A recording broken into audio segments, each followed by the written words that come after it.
The Protestant Reformation, the spiritual lethargy and bureaucratic corruption besetting the Roman Catholic Church in the early 16th century made it a fit target for reform. The thriving business in the sale of indulgences, payments that were supposed to win for departed loved ones forgiveness for their earthly sins, and thus release from purgatory, was a public scandal. The luxurious lifestyle of the popes and the papal court in Rome was another. Yet there had been countless earlier religious reform movements that had led to little but no change. The fact that the movement launched by Martin Luther in 1517 and carried forward by men like John Calvin addressed genuine shortcomings in the Roman Catholic Church does not entirely explain why it led so directly to the rupture of Christendom. St. Peter's Basilica in the Vatican was built between 1506 and 1626. Catholic popes defended the magnificent church as a suitable expression of man's love for a God who had redeemed mankind. Protestant critics denounced St. Peter's as a form of idolatry that celebrated man's attainments rather than those of God. Puritans insisted that their houses of worship be simple and their altars plain. The charismatic leadership of Luther and the compelling brilliance of Calvin made their protests more effective than earlier efforts at reform. Probably more important, so did the political possibilities let loose by their challenge to Rome's spiritual authority. German princes seized on Luther's campaign against the sale of indulgences to stop all payments to Rome and to confiscate church property within their domains.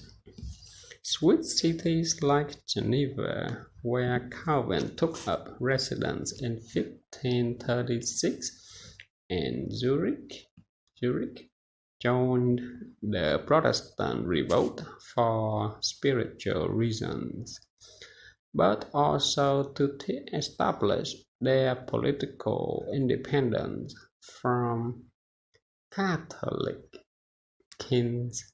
Francis I of France remained a Catholic, but he took advantage of Rome's troubles to secure control over the clergy of his kingdom. The efforts of Spain to suppress Protestantism in the Low Countries only further stimulated nationalist movements there, especially among the Dutch.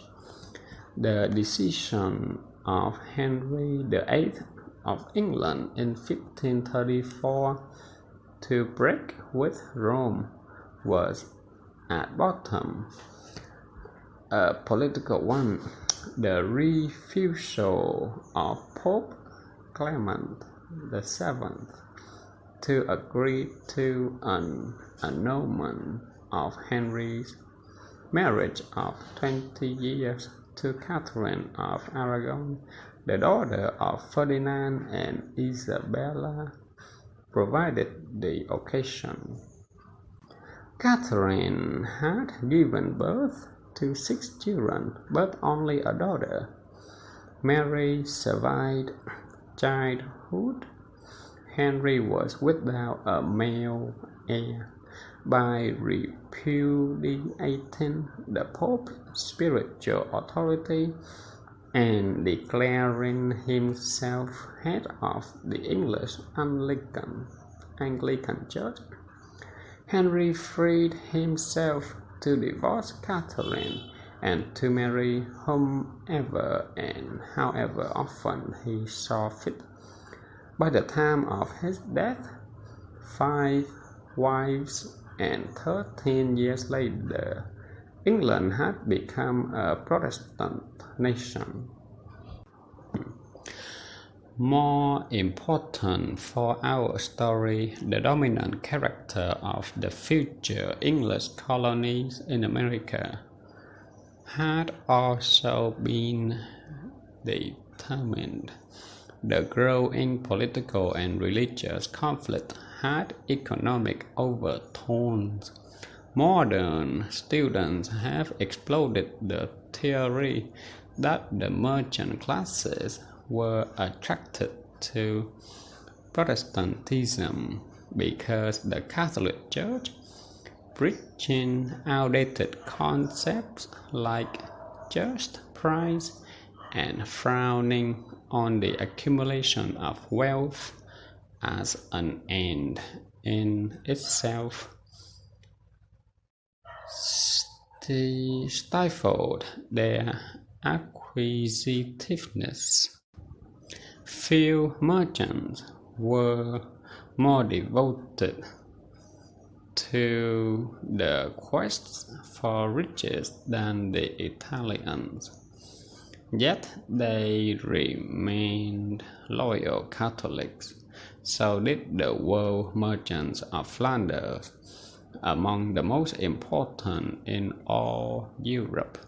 Nevertheless, in some lands, the business classes tended to support Protestant leaders, in part because the new sects, stressing simplicity, made fewer financial demands on the faithful than the Catholics did.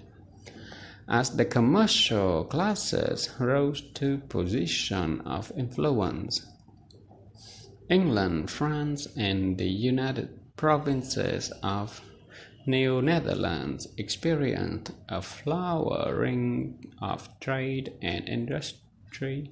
The Dutch built the largest merchant fleet in the world. Dutch traders captured most of the Far Eastern business once monopolized by the Portuguese, and they infiltrated Spain's Caribbean stronghold. A number of English merchant companies, soon to play a vital role as colonizers, sprang up in the last half of the 16th century.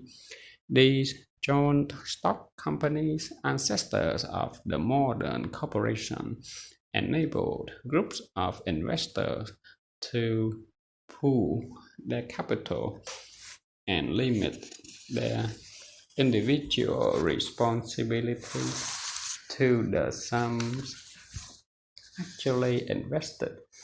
A very important protection in such risky enterprises. The Muscovy Company, the Levant Company, and the East India Company were the most important of these ventures.